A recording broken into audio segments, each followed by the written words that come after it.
He stepped into court to defend his brother, calm, quiet, and just 17. But before he could speak, a white cop shouted he was lying. The judge didn't say a word. Until hours later, when he looked at the boy and called him son. What truth was this teenager carrying that shook the courtroom so deeply? If this story grabs your heart, like it did mine, tap, share it with someone who still believes in quiet strength, and subscribe for more true to the bone stories. Now let me take you inside the room where one boy's truth made the system tremble. It was just after 9 when the double doors of courtroom 3B eased open, letting in a stream of muted footsteps, stiff jackets, brushing against benches, and a kind of hush that only shows up when something bigger than a trial is about to happen. Hillsford wasn't a place known for drama, but that morning there was a heaviness in the air, like the walls themselves knew they were about to hold something unforgettable. Elijah Reed sat at the defense table, hands still, eyes steady, his face unreadable to those watching. 21 years old, a former community college student who worked nights to help his grandmother and younger brother. But today, none of that mattered. Today, he was the man accused of attacking a police officer at Fairview Park. They said he lunged. They said he swung. They said he ran. Judge Malcolm Everett entered without fanfare. He always moved like the air around him didn't need announcing. At 58, his reputation stretched across districts.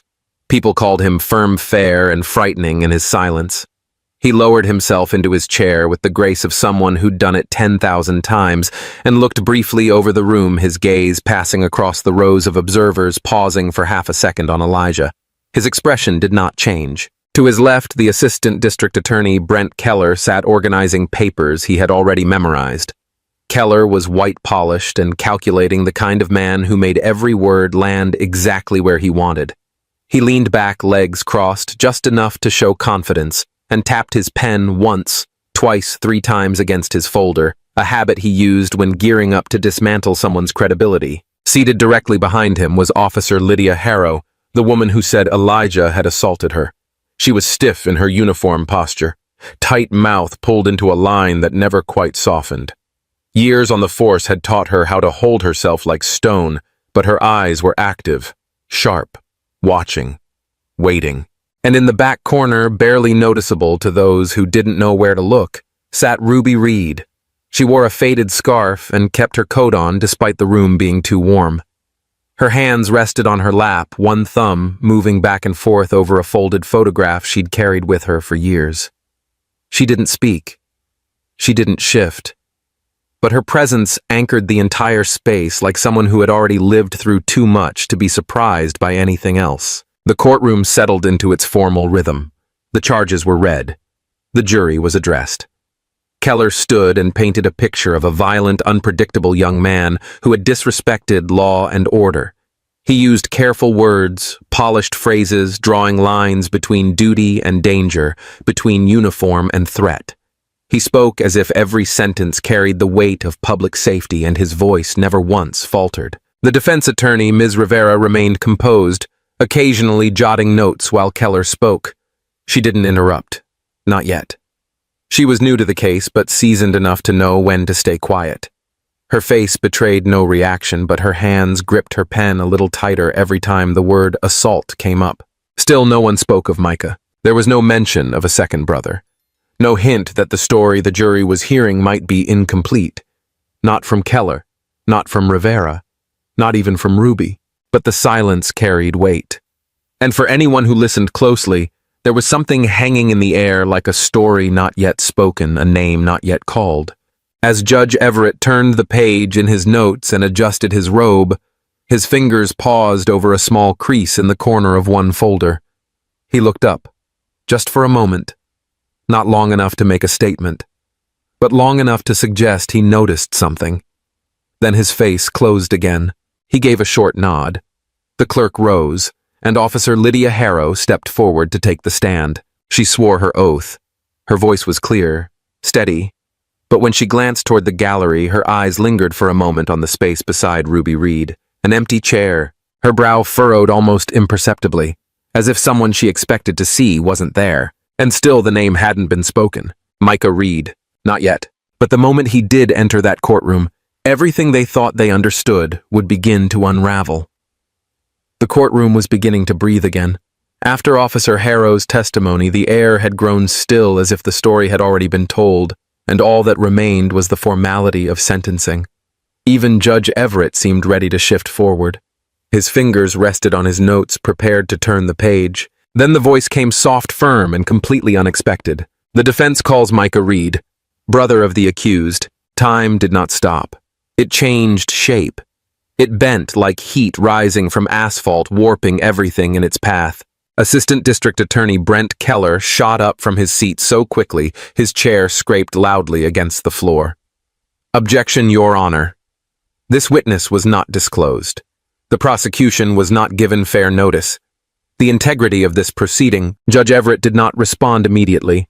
He simply raised one hand, his palm toward Keller, asking for quiet without needing to raise his own voice. Then he turned his attention to the defense. Ms. Rivera stood calm and centered. Her voice was steady. Micah Reed was not available until this morning. He was present the night of the incident and has direct knowledge. The defense respectfully asks the court to hear what he has to say. Keller shook his head with a scoff that he didn't bother to hide. A 17-year-old, a brother now. Judge Everett looked out across the courtroom, past the bench, past the attorneys, toward the back, where Ruby Reed still sat, her hands now twisted tightly in her lap. Then slowly, and without another word, he reached for his gavel and tapped once. Let's hear him. The door to the courtroom opened, and the world seemed to tilt. Micah Reed walked in. Not hurried, not afraid, but not overconfident either. He was 17, tall but narrow in the shoulders, wearing a shirt that didn't quite fit, and shoes that bore the scuffs of real life. His tie was crooked. His collar sagged. But none of that seemed to matter once you looked at his eyes. Because his eyes were locked on the bench, he didn't scan the room. He didn't glance at Elijah or Keller or even Ms. Rivera. He walked a straight path, as if he had memorized every step before the door had even opened. He was almost to the witness stand when Officer Harrow stood. But she did not simply rise. She erupted. He's lying, he's not credible, he's covering for his brother. Her voice cracked like a whip, wild and uncontrolled. She wasn't the calm, collected officer who had testified an hour ago. She was something else now, something breaking. The jury jumped. Keller froze. Ms. Rivera didn't flinch. Judge Everett's voice hit like a sudden thunderclap. Enough. One more outburst. Officer, and I will hold you in contempt of court. His gavel came down hard. The echo didn't just fill the room. It stayed there, vibrating through the walls, through the benches, through the silence that followed. Officer Harrow sat down without another word, but her breathing was sharp, her hands clenched into fists, and her gaze never left Micah. Micah climbed the 3 steps and sat in the witness chair.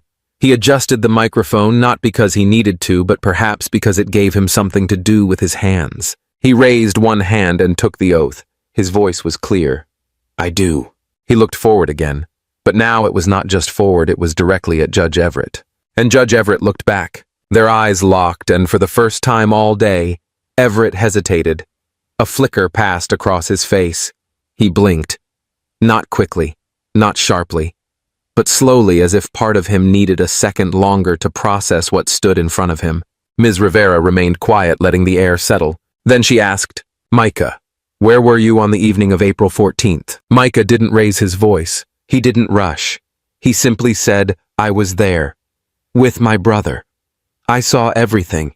The effect was instant. The courtroom no longer belonged to the attorneys or the process or even the judge. It belonged to this boy, a boy who had just placed himself at the center of a case no one expected him to enter, a boy who stared down a system meant to silence him. And although the judge said nothing, although he sat still and composed his fingers, tapped once, barely audible, and his throat tightened before he swallowed. Because whether he would admit it or not, Judge Malcolm Everett had recognized something in Micah Reed, and deep down, something inside him already knew what was coming. The courtroom was holding its breath, not in silence, but in tension. Every eye locked on the boy in the witness chair, every spine straightened without knowing why. It wasn't the drama of what he might say, it was the calm before it. Micah Reed sat with his back straight, hands folded in front of him. He didn't shift in his seat or clear his throat. He just looked forward, steady. When he finally spoke, it was soft, like a memory, not a statement. It was about 8:30. Elijah had just finished work. We walked through the park like we always do. He had his hands in his pockets. I was a few steps behind him, texting our grandmother. We weren't doing anything wrong. No one interrupted. Not yet. Micah continued, his voice even measured, like each word had been weighed before it left his mouth. Then we heard yelling. A flashlight hit Elijah's face. Officer Harrow told him to stop. He did. He raised his hands. Told her he lived 2 blocks away. She said he was being aggressive, but he didn't move. I remember everything. He paused, not because he forgot, but because he remembered too well. She grabbed his arm. He flinched. She shoved him down. I ran toward them, shouting his name. She pulled out her baton. Elijah didn't hit her. He was trying to get up when she struck him. A shift moved through the room, barely perceptible but real. Micah's story was no longer just a retelling.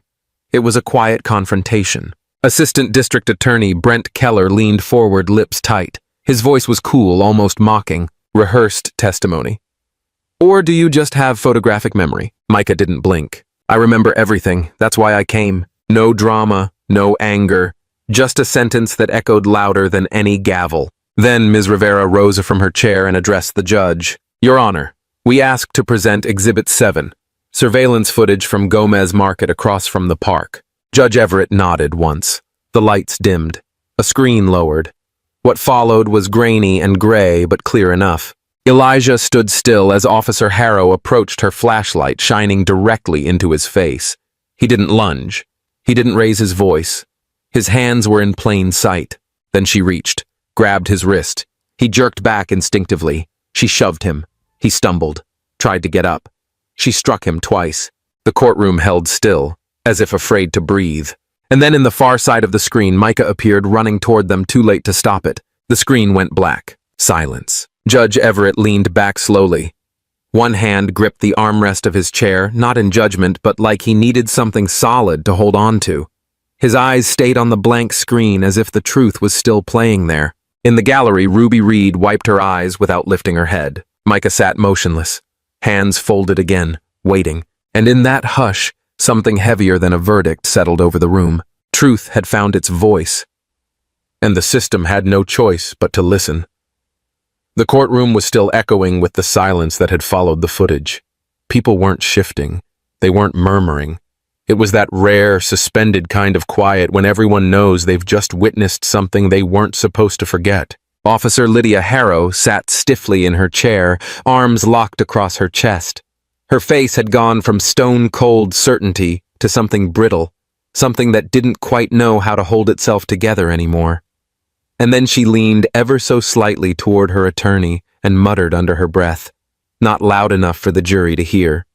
Maybe not even for herself. But Micah caught it. He edited that. They're trying to set me up. Micah didn't flinch.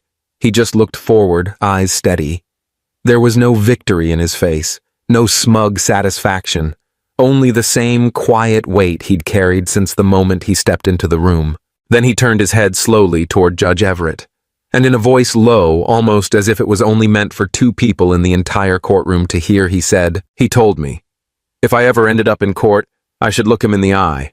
It wasn't an accusation. It wasn't a demand. It was something more dangerous than both. It was memory. The words didn't land with a bang. They didn't cause gasps or outbursts. They just hovered like dust catching light, slow to settle but impossible to ignore. Judge Everett didn't speak, didn't move. His face twitched, not in recognition, but in something far deeper, like a ripple of memory pushing up from somewhere he'd buried a long time ago. His hands, once firm on the bench, now shifted slightly, a tiny betrayal of the control he was known for. In the gallery, people looked at one another confused. The sentence hadn't made much sense to them, but something about the way the judge froze, about the way Micah held his gaze without blinking, told them this was no ordinary exchange. Attorney Keller straightened up. "Objection, Your Honor. What exactly is this supposed to mean?" But Judge Everett didn't respond. Not immediately. He kept his eyes on Micah. And for a moment, that courtroom, so formal, so rigid, so bound by rules and roles, felt like a place where something older was being remembered. Something personal. It passed quickly. Everett blinked, exhaled, and turned toward Keller. Objection sustained. Let's stick to the facts. Counselor Rivera, but his voice had a crack in it. Barely there. Enough for those who were listening closely to hear the shift. Ms. Rivera didn't push further. She simply nodded and stepped back, letting the weight of the moment settle where it needed to. Micah remained still in the witness chair. He wasn't trying to convince anyone now. He had already said what mattered. The rest of the trial might belong to the lawyers, but that one sentence, those quiet words, had slipped past the arguments and landed somewhere deeper. And though no one in the room could name it yet, something fundamental had changed. The next witness moved slowly to the stand, her steps steady but heavy, like each one had been weighed down by years of silence. Ruby Reed didn't glance at the gallery or the jury. She kept her eyes forward as if she had waited too long for this moment to waste a single second looking away. She sat down gently. Her coat was modest, her hands folded neatly in her lap. But there was a stillness in her posture that commanded the entire room. When she spoke, her voice was soft at first, but clear. I'm Elijah's grandmother, and Micah's too. I raised them after their mother passed. It was the kind of sentence that seemed ordinary on the surface, but carried a weight that pulled the air out of the room. No one moved, not the jurors, not even Keller. Ruby looked down for a second, her voice catching just a little before it steadied again. Her name was Elise Walker. My daughter. She was smart, kind, stubborn in the best way. Got into college early, had dreams, big ones. She paused, her eyes distant but focused. She stayed behind for him, for the man who told her he loved her. She believed him. And then she got pregnant. A quiet wave seemed to ripple through the courtroom. No gasps, just silence pressing in from every wall. She wasn't afraid of being a mother, Ruby said. She was afraid he'd leave. And he did. Her voice didn't rise. It didn't tremble with anger.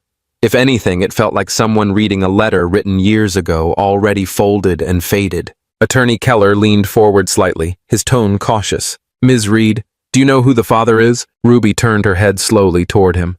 She didn't raise her voice. She didn't look to the judge. She simply said, I do. He left the moment Elise told him she was pregnant. Never came back. Never asked about the baby.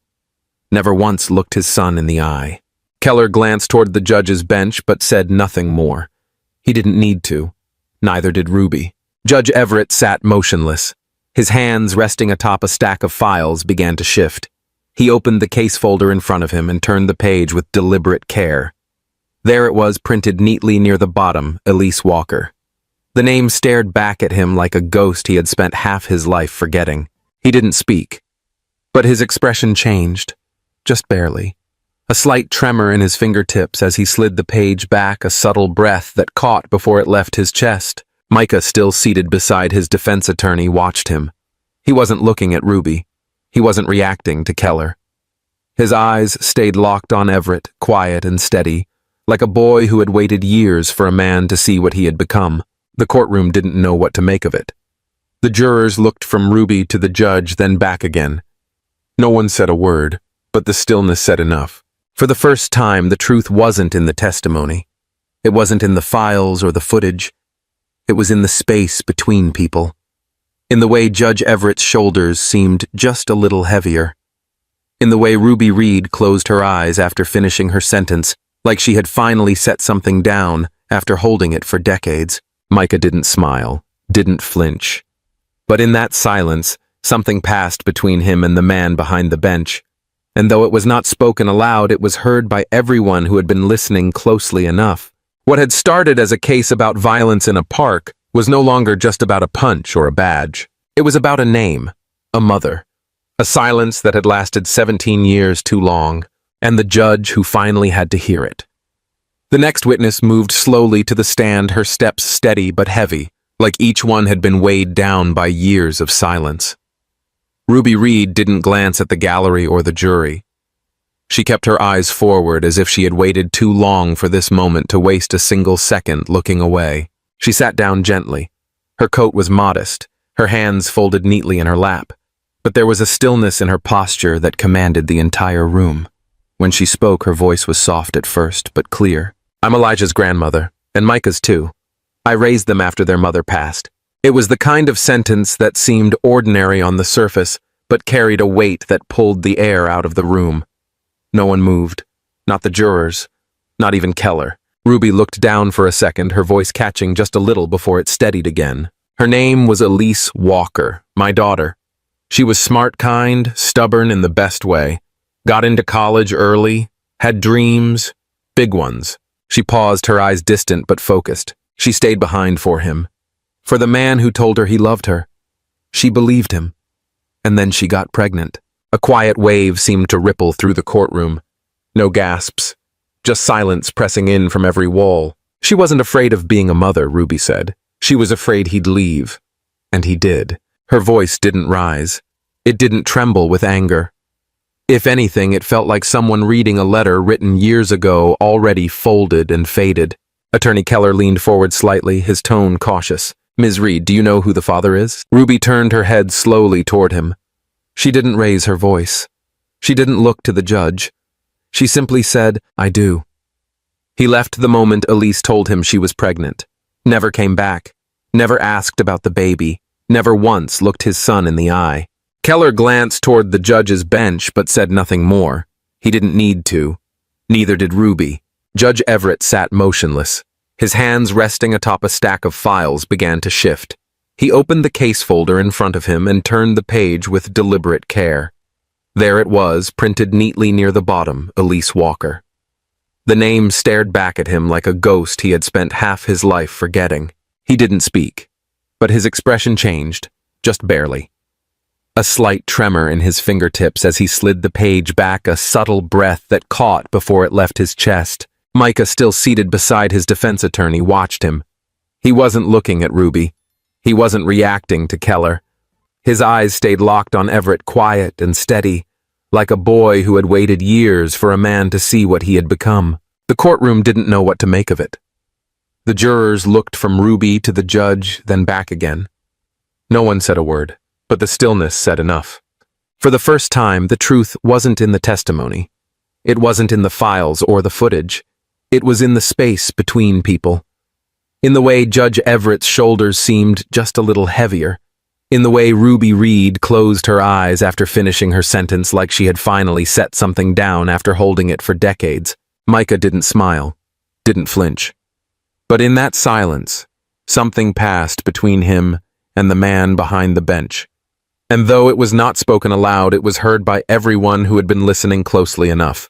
What had started as a case about violence in a park was no longer just about a punch or a badge. It was about a name, a mother. A silence that had lasted 17 years too long, and the judge who finally had to hear it. Judge Everett sat unusually still, his fingers steepled beneath his chin as if bracing for something unspoken. The silence in the courtroom stretched just long enough to make people shift in their seats. Then he leaned slightly forward and asked almost too softly, Micah, what was your mother's full name? Micah didn't hesitate. Elise Walker. The name hit like a dropped glass. No one said a word, but the energy in the room changed instantly. Something unseen passed between the judge and the boy. Keller glanced up puzzled, but the judge had already turned away. Everett's jaw clenched for just a second, then he reached for the gavel. This court will recess for 15 minutes. The sound of the gavel echoed like a crack of thunder. He didn't look back. He rose, descended from the bench with careful steps, and exited through the side door that led to the judge's chambers. Behind that door, the walls felt closer, heavier. The room was small and wood-paneled, quiet except for the faint ticking of a clock. Everett moved like a man carrying something much older than the case in front of him. He stepped to the coat rack, reached into his suit pocket, and pulled out a worn leather wallet. He didn't open it right away. For a moment, he just held it in his hand, staring at it like it might fight back. Then he slowly flipped it open. Inside, tucked behind a few crisp bills and a folded business card, was an old photograph. A girl with kind eyes and a crooked smile. She was laughing, her head tilted slightly to one side like someone had just called her name from across the room. Elise. He reached deeper and pulled out a thin, folded sheet of paper. It had yellowed at the edges and was soft from years of being handled. He opened it slowly. It was a birth certificate. The The child's name, Micah Elijah Reed. Mother, Elise Walker. Father left blank. He stared at the blank space, not for the first time. But this time, it wasn't empty. Not really. The silence outside the room no longer felt like silence. It felt like an entire courtroom holding its breath. In that space of quiet, Everett sat down. Not like a judge, but like a man who had just remembered he was human. The photo in his hand trembled slightly. He had told himself 1,000 stories over the years. That Elise was better off without him. That she didn't want to be found. That maybe the baby wasn't his. But none of those stories stood up now. Not in front of the boy who had walked into his courtroom and looked him in the eye with the quiet weight of someone who wasn't looking for punishment, just the truth. On the other side of the wall, Micah sat on the witness stand waiting. He wasn't looking at anyone else.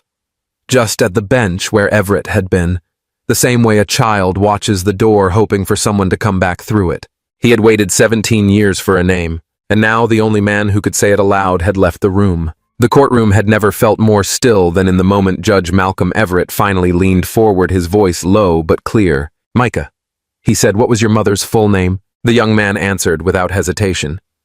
"Elise Walker." For a moment, nothing happened. No movement, no reaction. Just air hanging thick with something unspoken. Then, Everett slowly reached for his gavel, tapping it twice against the block. "We will take a recess." He stood up, but his posture had changed. His shoulders were tighter. His eyes avoided everyone's gaze. As he stepped down from the bench and disappeared through the door leading to his chambers, the entire courtroom stayed frozen, unsure whether they had just witnessed something private or something historic. Micah remained seated in the witness chair.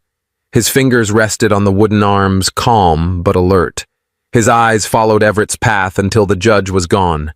He did not look confused. He looked like he had known this would come. In the judge's private chambers, the room was dimly lit. The polished oak desk stood silent, untouched. Everett closed the door behind him and walked slowly to the sideboard where he poured himself a glass of water but did not drink it. He set it down untouched and reached into the inside pocket of his robe. From it, he pulled a worn leather wallet. His hands, which had once written thousands of verdicts and presided over countless trials, now trembled as he opened it. Inside was an old photograph no larger than a business card. The corners were curled. The image had begun to fade, but her smile had not. Elise in her 20s, standing under a magnolia tree in springtime sunlight, in her hair eyes full of defiance and softness at the same time. Everett stared at it like it held the answer to every question that had ever haunted him. He set the photo down, and beneath it, tucked in the folds of the wallet, was another paper. He unfolded it carefully, the creases nearly split from years of pressure. It was a birth certificate. The name of the child, Micah Everett Walker, and in the space where it asked for father's name, it was blank. His breath caught. All those years ago, Elise had told him she was pregnant. He had said words he never had the courage to take back. And when she left, he let her go, believing it was the safest thing. That silence was a kind of mercy. But now that silence was in the courtroom, sitting in a wooden chair, bearing his last name as a middle one, and speaking truths that made grown men flinch. Judge Everett closed his eyes. It was not guilt that overwhelmed him. It was recognition. Not of Micah as a boy, but of Micah as a mirror. A reflection of what he had abandoned and what had somehow survived. Out in the courtroom, people murmured quietly, wondering what had just happened, what recess meant. But Micah did not speak. He stayed right where he was, watching the door where Everett had vanished, as if waiting for a man not just to return, but to decide who he was going to be when he did. The courtroom had gone silent. The door creaked as Judge Malcolm Everett stepped back into the chamber. Every eye turned toward him. His robe still carried the weight of authority, but his steps felt different now, slower, as if each one carried a burden he'd been avoiding for decades. He didn't take his seat immediately. Instead, he remained standing by the bench, placing both hands firmly on the wood. His voice, when it came, was clear and trembling. "I recuse myself from this case," he said, eyes sweeping across the room but never quite settling, "because this witness is my son." A sharp gasp broke out from one corner of the room. Another followed. And then silence. Not the kind that simply lacks sound, but the kind that holds breath, that grips the walls and waits. Micah Reed sat motionless on the witness stand. He didn't flinch. He didn't even blink. He just looked at the man before him, the one who had spent the entire trial behind a wall of robes and rules. Now that wall had a crack. And through it, a boy was staring into the soul of the man who should have stood by him all along. The gallery was frozen. Ada Keller glanced at the court reporter, then back at Judge Everett, unsure whether this was real or some elaborate misstep. Even Officer Harrow seemed to shrink into her chair, the fire in her earlier outburst now a mere flicker. Micah leaned forward slightly, not in anger, not even in disbelief. Just quiet clarity. "You could have said that," he said, voice barely above a whisper, before the world had to hear it. And in that moment something shifted. Judge Everett did not argue. He did not raise his voice in defense. He did not posture like a man used to being right. He stepped down slowly, one foot after the other, until he was no longer behind the bench, but standing at ground level with everyone he had once stood above. He looked at Micah. Really looked. Not at a defendant, not at a witness, not even at a name on a file, but at a boy who had lived 17 years with questions, with half-truths, with silence where a father's voice should have been. For the first time in all the years he'd served, Judge Everett looked smaller than his title, and more human than ever. "I didn't know how to be what you needed," he said, not to the court, but to Micah alone. "I told myself it was better if I stayed away, that I would only complicate your life, that maybe you were better off not knowing." Micah's eyes never left his. "And when I walked in this room today," the judge continued, voice faltering, "I thought I could do my job, just my job. But when you sat there and looked at me like that, I knew I'd failed at something much bigger than this bench." A tear escaped from the corner of Ruby Reed's eye as she sat in the gallery, her hands clutched tightly in her lap. She had known. All these years she had carried the truth. But it wasn't hers to speak, not until the silence became louder than any words. Someone in the back of the courtroom began to cry. Not loudly, but just enough to remind everyone that what they were witnessing wasn't just a legal proceeding anymore. It was life, raw, unfiltered, messy, and magnificent. Judge Everett turned to step away, but paused, one hand resting on the wooden rail. "I will not pretend that an apology today can undo the absence of 17 years. But I will say this," he said. "You deserve to know, and I should have been brave enough to tell you." Then he turned and walked slowly down the aisle past the rows of stunned observers, past the boy who had spoken truth to power with nothing more than a steady voice and a clear heart. Micah sat still, his expression unreadable. But something in his posture changed just slightly. His shoulders, once tense and drawn, now lowered. Not in defeat, not even in relief, but in acknowledgement. Because sometimes the moment a man admits his failure is the moment he starts to become something more. The courtroom did not erupt in applause. There were no grand gestures, just silence, deep, aching, honest silence. And in that silence, something unspoken passed between father and son. Not forgiveness, but the beginning of something that might one day lead there. When the trial was transferred to federal court, everything changed. The footage had spoken louder than any closing argument. Elijah Reed, the quiet young man who had once stood trembling at the defense table, was exonerated. The judge's gavel did not just fall, it echoed. And that echo reached far beyond the courtroom walls. Officer Lydia Harrow was placed on administrative leave pending an internal investigation. The department declined to comment, but her name was already spreading across the media for all the wrong reasons. Her testimony had collapsed, her credibility had vanished, and now every arrest she had ever made was being quietly re-examined. Outside the courthouse, the front steps turned into a sea of reporters. Cameras clicked, microphones pushed forward, voices shouting over one another, all hoping for a quote, a look, a moment. But in the middle of it all stood Micah Reed, a teenager in a simple gray hoodie, his school backpack still hanging over one shoulder. He did not search for the spotlight. He just stood where he was, quiet as ever, while the world came to him. One reporter, louder than the rest, finally got a question through. She asked, "How does it feel to find out the judge in your brother's trial is your father?" Micah paused. The crowd leaned in. Then he answered with a voice that was calm and steady. I didn't come here looking for a father. I came because someone needed to tell the truth. That sentence made headlines before sunset. News outlets replayed it across the country. Social media turned his words into rallying cries. Hashtags appeared almost instantly, phrases like Micah spoke and justice. Without noise and quiet truth carried his face and his message into millions of homes. In barbershops and libraries, on buses and breakfast tables, people repeated that quote. Not because it was dramatic, but because it was honest. The kind of honest people could feel in their chest. Micah did not need to shout. He did not need to fight. He simply stood still and told the truth, and it shook everything. One online comment that went viral read, "He changed the courtroom and the conversation."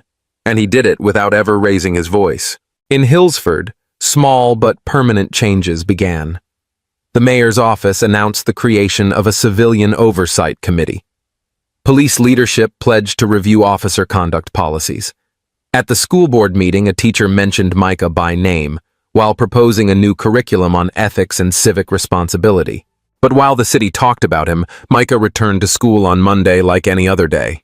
He walked through the halls as students whispered. Some nodded in quiet respect. Others could not meet his gaze. A few apologized. Most just watched. When someone finally asked him how it felt to be a national figure, he shrugged and smiled a little. That was never the plan, he said. Later that week, an envelope arrived at the school office addressed to him. It was handwritten. There was no return name. But in the top left corner, someone had written 3 small words. From your father. Micah took the envelope. He held it unread all the way home. He placed it on his desk, sat by the window, and stared out at the courthouse lights, glowing faintly in the night. He did not open it. He just stood there in silence. And to no one in particular, in a voice so low it was almost breath, he said, I came to speak the truth. Everything else was never mine to carry. The light in Hillsford Park had that golden softness only late afternoon could bring. Trees swayed gently overhead, scattering bits of sunlight across the grass, like pieces of a broken promise trying to reassemble itself. Micah Reed sat alone on a bench near the playground, a book resting quietly in his lap, though he had stopped reading a while ago. He was just watching the stillness of it all, breathing in the peace he had never asked for, but now deeply needed. From a distance, a pair of footsteps approached, slow and unsure, the kind of footsteps that belonged to someone who had rehearsed the moment in their head 1,000 times but still did not know how to begin it. Micah looked up. Standing before him was Judge Malcolm Everett. His suit was neatly pressed, but something in his shoulders had given way. Not to time, to truth. He held something in his hand. It was small, soft. A faded hospital bracelet, the kind they put on newborns. The letters were still visible, though time had tried to blur them. Micah Elise Everett. That was the name printed there, his mother's name, and now finally his own. Everett sat down beside the boy. Not too close, just enough that the silence between them felt deliberate, not awkward. He looked at the bracelet for a long time before he spoke. I carried this for 17 years, he said. Not in my wallet. In my conscience. I never signed the birth certificate. I told myself it was complicated, that it was better this way, that I had a career to protect. But the truth is, I was afraid. Afraid of what people would say. Afraid of what I'd see in your eyes. Micah said nothing. He did not move. But he listened. Not just with his ears. With everything. Everett set the bracelet gently on the bench between them, as if it were something sacred. Something fragile enough to shatter if handled wrong. Then he turned to look at his son, his voice lower now, stripped of every layer that once made him a judge. I can't undo 17 years, Micah. I know that. And I don't expect you to forgive me just because I showed up now. But if you would let me try to earn the next 17, I will. I'll try. Every day. The moment stretched long and quiet. A breeze moved through the trees. Somewhere in the distance, a child's laughter rang out, bright and free. Micah did not cry. He did not smile. He simply reached down, picked up the bracelet, and held it in his hand for a moment. Then he placed it gently into the front pocket of his hoodie, and that was enough. They sat there for a while, saying nothing more, just sharing the quiet, sharing the fact that something broken had not quite been fixed, but it had finally been named. Later that night, the courtroom was empty, but the light above the bench was still on. A clerk cleaning the floors found a note resting where the judge had once sat. The handwriting was steady, but the words carried a weight that could not be measured in ink alone. To all who watched me fall silent, it read, "Thank you for showing me who I was, and for reminding me who I still have time to become." And as for Micah, he walked home with steady steps, his head neither lowered nor lifted in pride. He did not check his phone. He did not search for his name in the news. He had no need for headlines anymore, because once upon a time he used to lie when people asked who his father was. He would shrug, change the subject, or say he did not know. But now he no longer needed to, because the truth had spoken, and for once it had stayed. E-stories stay with us not because they shout, but because they whisper something true. Micah's journey wasn't just about a courtroom or a forgotten name. It was about courage without anger, dignity without force, and truth that didn't need to scream to be heard. This story reminds us that justice isn't always loud. Sometimes it comes from a boy who simply refuses to look away, who chooses to speak, even when the world tries to silence him. And in doing so, he gave voice to everyone who's ever felt invisible. If this story moved you, if it made you reflect, pause, or feel something deep inside, please, like this video, share it with someone who needs to hear it, and subscribe to Mr. Max Stories, where every quiet voice finds its place and every moment of silence has meaning. Your support means more than you know. It gives our small team the strength to keep crafting stories that matter, stories that honor the unheard and hold up the mirror to what still needs to change. Because here at Mr. Max Stories, we don't just tell stories. We remember, we remind, we echo. Thank you for being here and for helping us make every story count.